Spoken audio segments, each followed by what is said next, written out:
ఈరోజు తెలుగు రాష్ట్రాల్లో కావచ్చు, కర్ణాటకలో కావచ్చు, తెలియని వాళ్ళు అంటూ లేరు.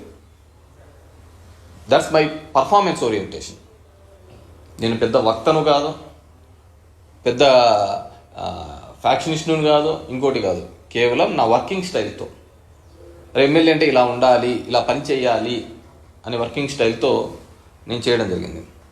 సో నేను చేసిన అభివృద్ధిని చెప్పుకుంటూ వెళ్ళే కార్యక్రమం చేస్తూ రావడం జరిగింది. కానీ మొట్టమొదటిసారిగా ఈరోజు కొన్ని ఈ 14 పార్టీలలో వచ్చిన వాళ్ళు, మన ఊరోళ్ళు కొంతమంది ఉన్నారు, మన ఊరు కాని ఊరోళ్ళు ఉన్నారు, మన రాష్ట్రం కాని వాళ్ళు కూడా మన రాష్ట్రానికిలో వచ్చి సెటిల్ అయ్యి ఉన్న వాళ్ళు కూడా ఈరోజు ఉన్నారు. వీళ్ళందరికీ కూడా వాళ్ళు చెప్పేది లేక, చేసేది ఏమీ లేక, కొంతమందిని కొత్త విధానం మన ధర్మవరం నియోజకవర్గంలో ఇప్పుడు కొత్తగా వచ్చింది. ఆ విధానం ఏంటంటే, ఇంతకుముందు కార్యకర్తలు వెంటేసుకొని తిప్పేవాళ్ళు.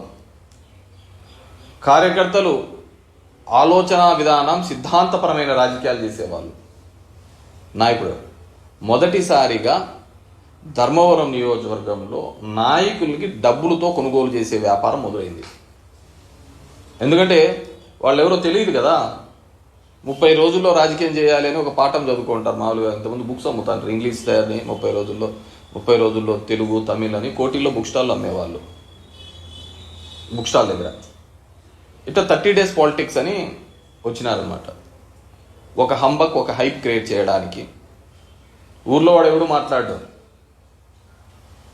ఎవరెవరో బయట నుంచి వచ్చారు. నాకు తెలిసి 2000 మంది దాకా బయట ఉన్నారు. అన్న ఇంత సూపరు, అన్న ఇంత పాపరు, అన్న ఇంత పాపరు అని చెప్పేసి వాళ్ళందరూ కూడా కొత్త సాంప్రదాయాన్ని నెలకొల్పడం, కొనడము.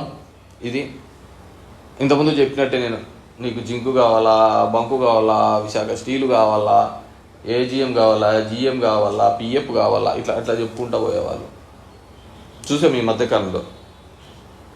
దీంట్లో ఒక కొత్త రకమైన వాదన తీసుకొని రావడం జరిగింది. అదేంటంటే 50 సంవత్సరాలుగా బీసీలకు ఇవ్వలేదు అనే వాదన. అది ముమ్మాటికి తప్పు. ఈరోజు ఒక డబ్బున్నవాడు వచ్చినాడు, ఆ డబ్బున్న దగ్గర డబ్బు ఎలా పీక్కోవాలనే ఒక ఆలోచనతో చేస్తున్న విధానం. నేను 3 ఎలక్షన్స్ చెప్తాను, నేను పోటీ చేసిన ఎలక్షన్స్. 2009 ఎలక్షన్స్లో టోటల్గా 25 మంది పోటీ చేసినారు. 25 మంది పోటీ చేస్తే నాకు ఆ రోజు ప్రధాన ప్రత్యర్థి పార్టీగా ఉన్న దాంట్లో చూస్తే కాచర్ల కంచన్న, భారతీయ జనతా పార్టీ, తొగట 2009లో, నేను అనేది రికగ్నైజ్డ్ పార్టీలో చెప్తుంటే, Devaragudi Jagadish, he's a communist party, CPI నుంచి అతను పోటీ చేయడం జరిగింది. These 2 are national parties. ఇక్కడ పోటీ చేయడం జరిగింది. నేను ఓన్లీ నేషనల్ పార్టీసే చెప్తా, రీజనల్ పార్టీస్, ఇండిపెండెన్స్ గురించి నేను చెప్పను. 2009లో కాచర్ల కంచన్న బీజేపీ, తొగట బీసీబీ,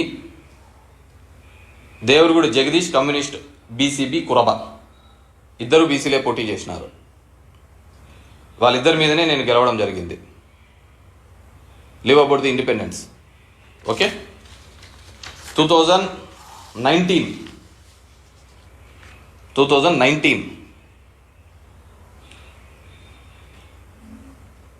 కేత్రి 2014కి వస్తా. 2014 నేను ఎలక్షన్స్లో ఓడిపోయిన సందర్భంలో Gonuguntla Suryanarayana TDP, Midde Ravindrababu BSP national parties, Rangana Ashwattha Narayana National Congress, INC Indian National Congress, Togata, Manjula Srinivasulu Rayalaseema Parirakshaka Samithi, Vadde BCA.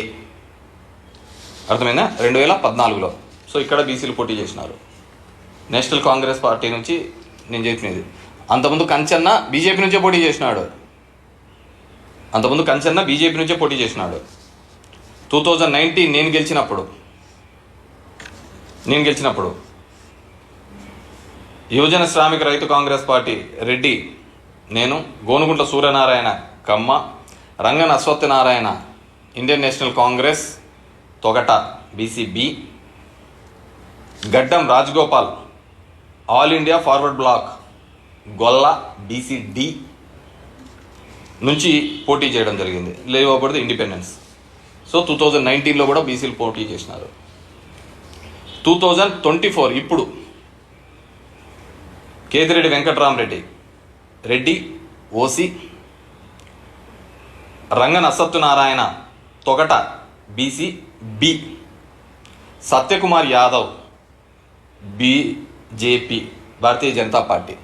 ఇతని క్యాస్ట్ ఇంతవరకు చెప్పలే. వెనకల యాదవ్ ఉందని యాదవ్ అని చెప్తున్నాడు, విచ్ ఈజ్ రాంగ్. అతనిది వాళ్ళ పెదనాన్న, చిన్న అన్న, వాళ్ళ అన్న కొడుకుల్ని అందరివి కూడా డీటెయిల్స్ 42 మందికి తీసినాం. 42 మెంబర్స్. వీళ్ళ అమ్మ నాన్న మహారాష్ట్ర బార్డర్ నుంచి వచ్చిన వాళ్ళు, మరాఠీ.